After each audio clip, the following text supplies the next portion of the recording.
Terima kasih untuk saat ini. Yes, Lord. Biarlah Engkau bersuka karena kami Amin, semua. Tuhan, amin, amin. Engkau telah kami puji, Engkau telah kami sembah, Amin. sebab Engkau memang layak. Haleluya, Jesus. Engkau memang layak Bapa. Amin. Engkau layak Tuhan Yesus. Karena Engkau telah berikan segalanya bagi kami. Amin. Bahkan hidupmu, nyawamu, Haleluya. anakmu yang tunggal, Jesus. Yesus Kristus Tuhan kami, telah mati di atas kayu salib untuk menggantikan Haleluya. kami, Amin. menanggung semua Amin. dosa Amin. dan kesalahan kami. Dan oleh bilur-bilur darah Yesus, Haleluya. kami telah menjadi sembuh, Amin. kami telah diselamatkan, Amin. kami telah diberkati. Amin. Haleluya. Itu sebabnya kami bersuka Haleluya. meninggikan dan mengagungkan Engkau. Amin. Tuhan. Sebab tidak ada yang lain, Haleluya. tidak ada lain. Haleluya. Sebelum Engkau tidak ada, Haleluya. sesudah Engkau juga tidak ada. Haleluya. Engkau Haleluya. yang Alfa, Haleluya. Engkau yang Omega, Amin. Engkau yang awal dan Amin. yang akhir. Jesus. Kami berikan segala hormat, pujian, kejayaan, keagungan hanya untuk Engkau, Amin. menjadi milik-Mu Amin. satu. Tuhan, amin. Di dalam nama Yesus, saat ini kami butuh firman-Mu.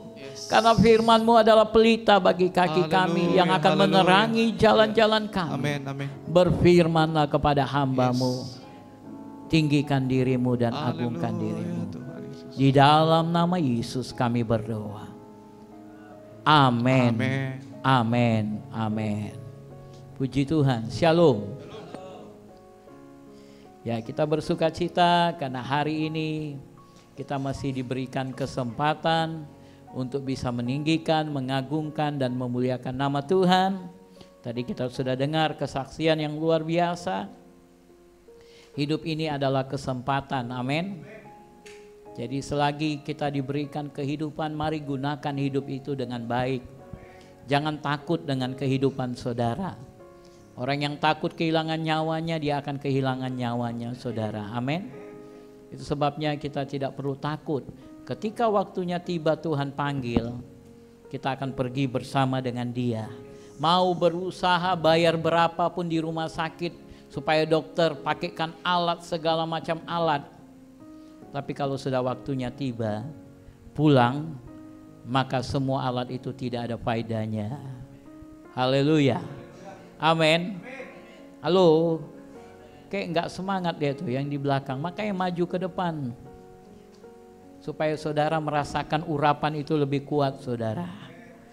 Karena urapan itu yang memberikan sukacita, urapan itu memberikan damai sejahtera, urapan itu yang menguatkan, urapan itu yang menyembuhkan saudara. Haleluya. Jadi kalau saudara datang dengan beban berat di rumah bermasalah, tambah lagi di gereja, saudara duduknya pun di sudut-sudut, di belakang-belakang.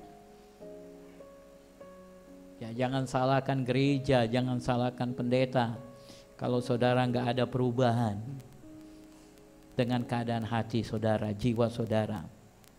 Puji Tuhan, saya akan sampaikan pada hari ini apa yang Tuhan taruh di hati saya dari Ibrani pasal yang ke-12 ayat 26 sampai ayat yang ke-29. Ibrani pasal 12 ayat 26 sampai ayat yang ke-29.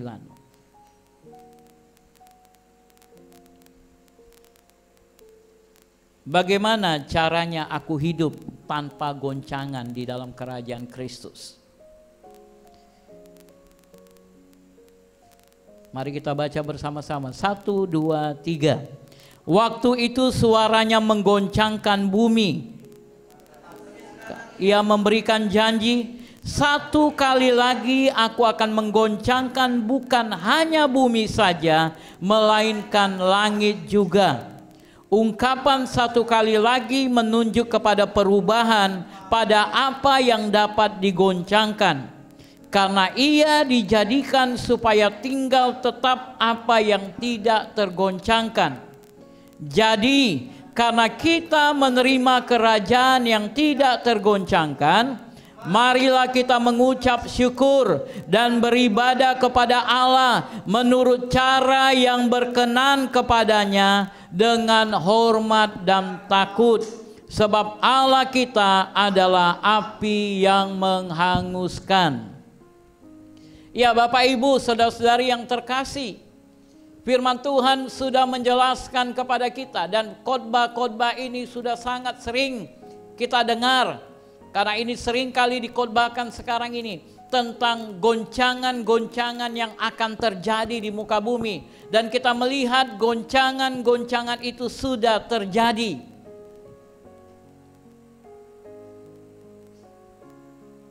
Goncangan-goncangan itu sudah terjadi.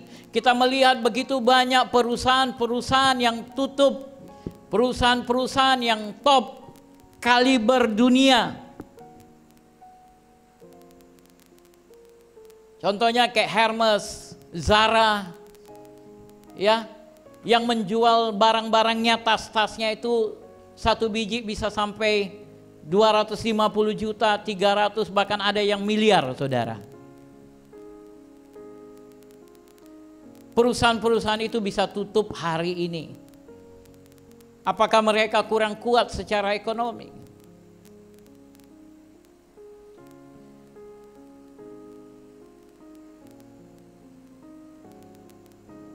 Banyak sekali, saudara. Banyak sekali. Gulung tikar, bangkrut. Kenapa? Karena Tuhan sudah katakan akan terjadi goncangan. Dan ini sudah dinubuatkan dalam kitab Hagai. Di dalam kitab Hagai pasal yang kedua ayat yang ke-7. Mari kita baca.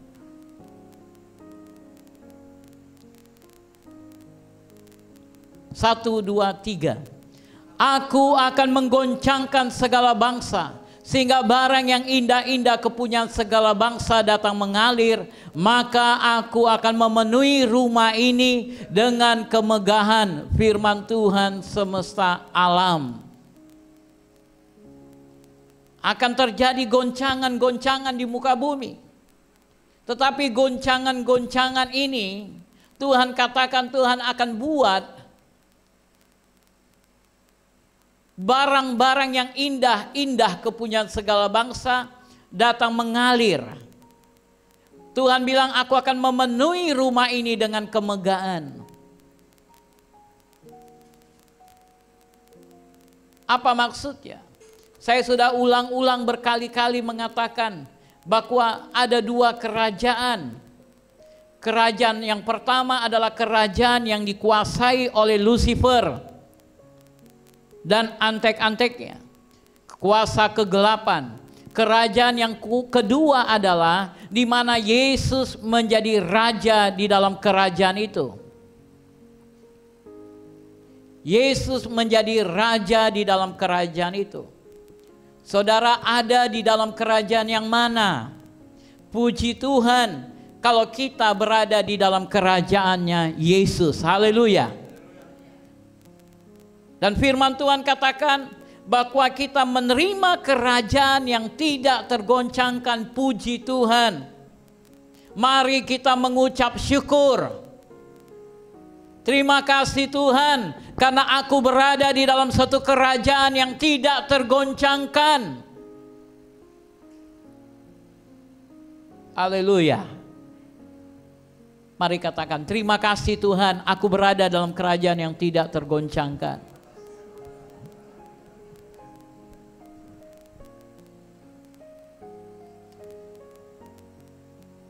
Jadi kalau saudara bekerja di kerajaan yang bisa digoncangkan, ya waspada, hati-hati. Karena dari kapan saya sudah bilang, gunakan talentamu, buka usahamu sendiri. Jadilah dirimu kerajaan yang tidak tergoncangkan.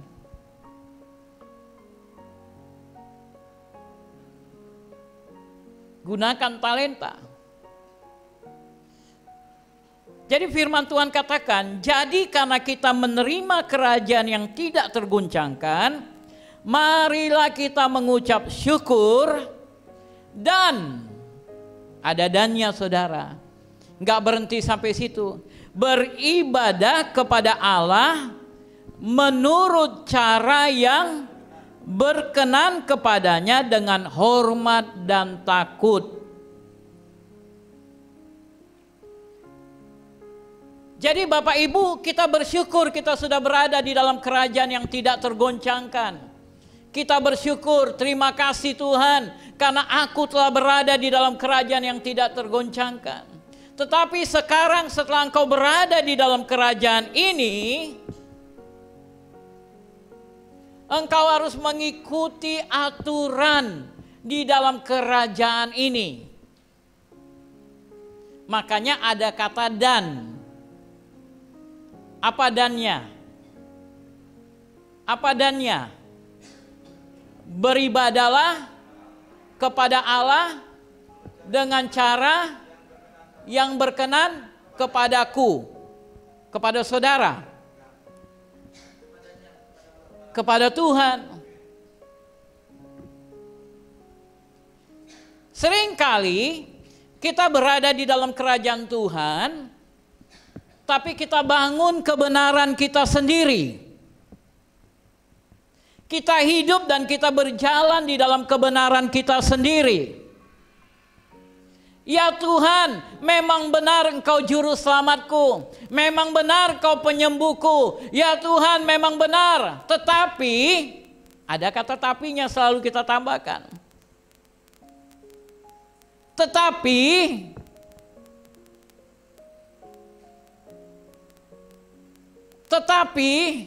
kita selalu tambahkan kata tetapi.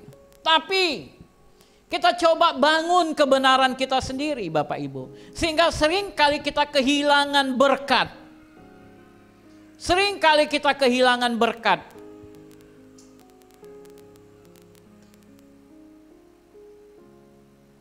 Padahal Tuhan senantiasa ingin memberkati anak-anaknya. Dia berkata, Bapak mana yang ketika anak-anaknya minta roti akan memberikan batu? Bapak mana yang ketika anak-anaknya meminta roti akan memberikan batu? Dia Bapa yang baik. Dia mengasihi kita, dia mencintai kita. Dia peduli kepada kita, dia sayang kepada kita Bapak Ibu. Dia cinta kepada kita. Kasihnya begitu luar biasa kepada saudara. Cintanya begitu luar biasa kepada saudara. Sayangnya begitu luar biasa kepada saudara. Dia ingin selalu mencium engkau. Dia ingin selalu memeluk engkau. Itu Bapamu, itu Tuhanmu. Dia mengasihi engkau. Tetapi jangan lupa dia juga adalah Tuhan. Dia juga Allah yang kudus. Dia tidak serupa dengan engkau. Dia memang sayang kepada engkau. Tetapi dia tidak serupa dengan dirimu. Di ayat 29 katakan dia adalah, sebab Allah kita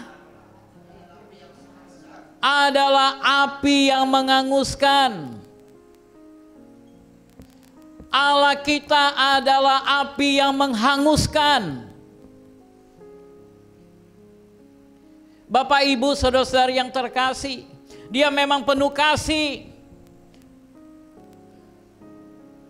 Tapi ketika engkau beribadah dengan cara yang tidak berkenan kepadanya, maka dia akan menjadi api yang menghanguskan.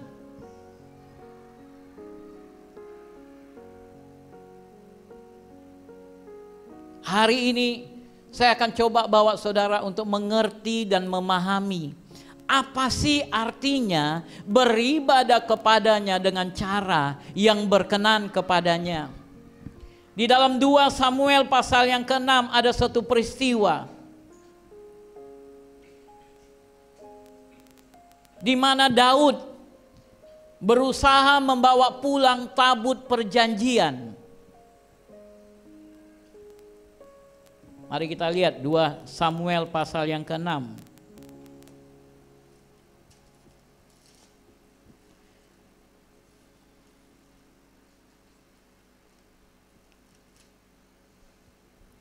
Nanti saudara pulang baca semua ini di rumah. Saya nggak akan baca semuanya, saya comot beberapa ya. Tapi ayat 1 sampai 11 kita baca. Daud mengumpulkan pula semua orang pilihan di antara orang Israel, 30.000 orang banyaknya.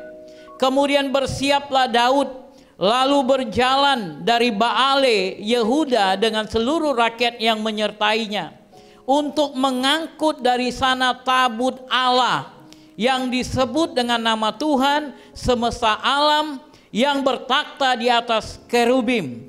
Mereka menaikkan tabut Allah itu ke dalam kereta yang baru setelah mengangkatnya dari rumah Abinadab yang di atas bukit. Lalu Uza dan Ahyo, anak-anak Abinadab, mengantarkan kereta itu. Uza berjalan di samping tabut Allah itu, sedang Ahyo berjalan di depan tabut itu. Daud dan seluruh kaum Israel menari-nari di hadapan Tuhan dengan sekuat tenaga, diiringi dengan nyanyian kecapi, gambus, rebana, kelentung, dan ceracap. Ketika mereka sampai ke tempat pengirikan Nakon, maka Uza mengulurkan tangannya kepada tabut Allah itu, lalu memegangnya karena lembu-lembu itu tergelincir. Maka bangkitlah murka Tuhan terhadap Uza, lalu Allah membunuh dia di sana karena keteledorannya itu. Ia mati di sana dekat tabut Allah itu.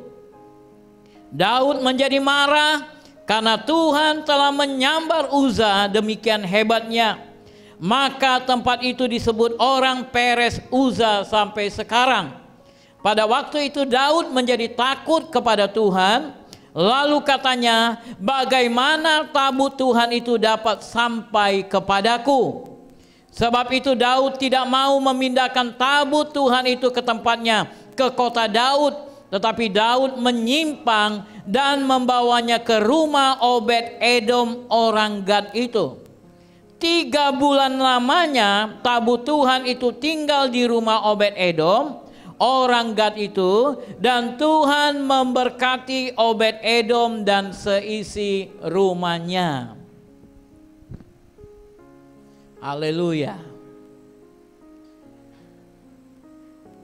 Bapak Ibu Saudara-saudari yang terkasih, tabut Tuhan ini berbicara mengenai kehadiran Tuhan. Pada waktu bangsa Israel mau mendengarkan suara Tuhan, maka mereka akan mendengarkan suara Tuhan dari dalam tabut Tuhan itu. Tabut Tuhan itu berada di dalam kemah, tempat mereka bertemu itu di ruangan Maha Kudus, di tempat yang spesial. Tidak boleh semua orang berada di tempat itu, karena hadirat Tuhan yang begitu kudus. Hanya imam besar yang boleh berada di dalam kemah Maha Kudus itu.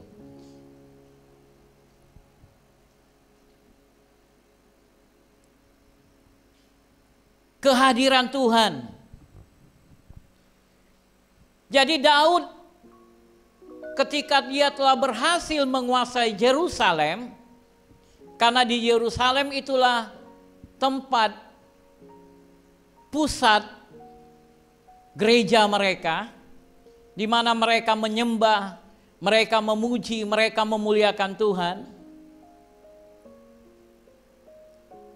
Maka Daud mau memindahkan tabut Tuhan itu dari rumah Abinadab.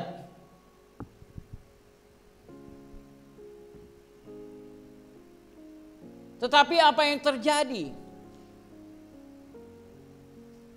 Daud tidak mengikuti instruksi yang Tuhan berikan kepada dia tentang bagaimana mengangkat tabut itu. Tuhan sebelumnya telah memberikan instruksi cara bagaimana mengangkat tabut itu. Saudara bisa baca itu di dalam Keluaran Keluaran pasal yang ke-25, nanti pulang saudara baca.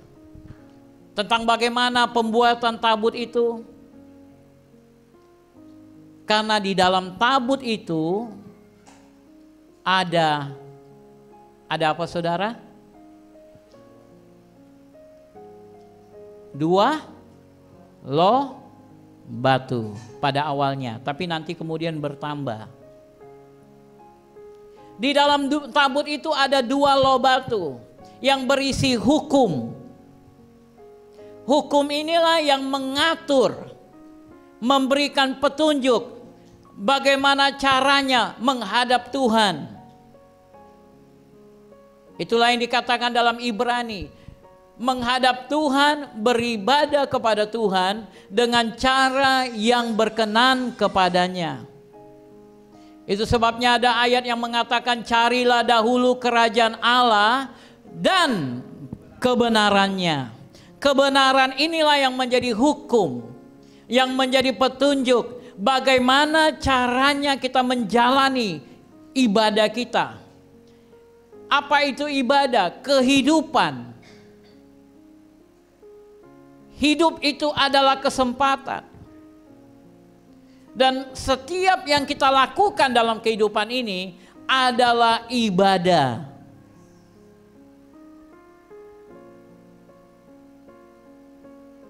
Itu sebabnya untuk kita beribadah, menjalani kehidupan ini, kita butuh petunjuk daripada Tuhan.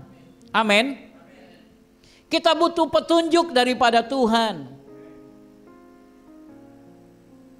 Bagaimana caranya? Tuhan telah memberikan petunjuk.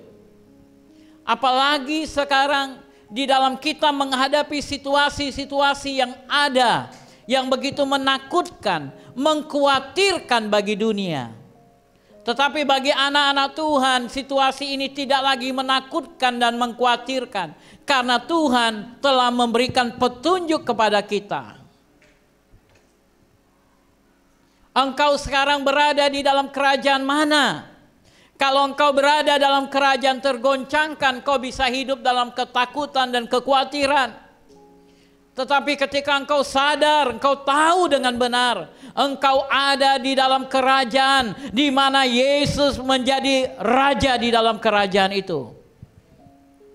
Dan kalau engkau ada di dalam kerajaan itu, tidak ada sesuatu, bahkan firman Tuhan katakan, sehelai rambutmu 1 biji jatuh saja, Tuhan tahu. Halo. Sehelai rambutmu, engkau sendiri mungkin tidak tahu. Ada rambutmu yang jatuh.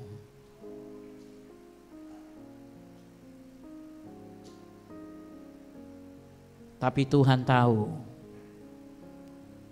Tuhan peduli. Kenapa? Engkau biji matanya. Matanya selalu memandang engkau.